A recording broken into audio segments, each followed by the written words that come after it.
ងោក៏ទុយអាំងច្បាស់ជាឆ្ងាញ់មាត់ហើយថ្ងៃនេះម៉ែខ្ញុំជាអ្នកចាប់បានខ្ញុំត្រូវតែឆែកក្បាលណាម៉ែឯងខ្ញុំជាកូនបងខ្ញុំត្រូវតែឆែកក្បាលអញឆែកក្បាល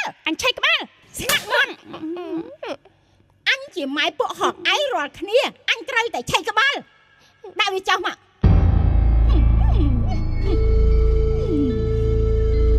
ហងឯងត្រូវតែងប់ម្ដងទៀតចាំមើលណា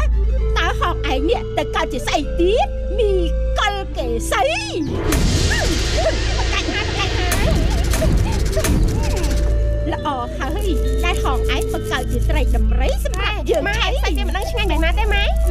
មិនឆ្ងាញ់បែបណាទេម៉ែ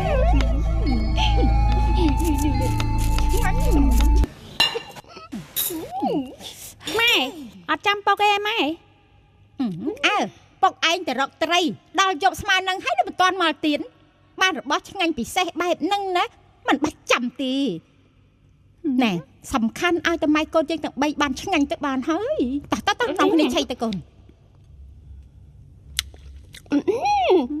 ម៉ែសាច់ម៉ែមានខ្មៅរណៈគ្មានដាហ្នឹងណាផ្អើមជាងសាច់ប្រកងទៅទៀតណាម៉ែខៅទៅឆ្ងាញ់ងាញ់ម៉ែអើយ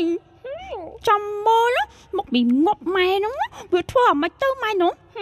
ម៉ែណៃធ្វើអ្មិនទៅវាមឿងយ៉ាងម៉េចវាក្បាច់ជាស្រែកម៉ែទៅជាកូនកូនចាម៉ែណៃអីក៏មានសម្រាប់ម៉ែខ្ញុំចាំឆៃថាម៉ែហ៎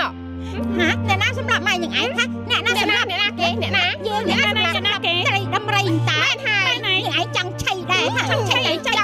ហើយទៅម៉ែខ្ញុំធ្វើអីមែនបានจะមានសម្រាប់កូន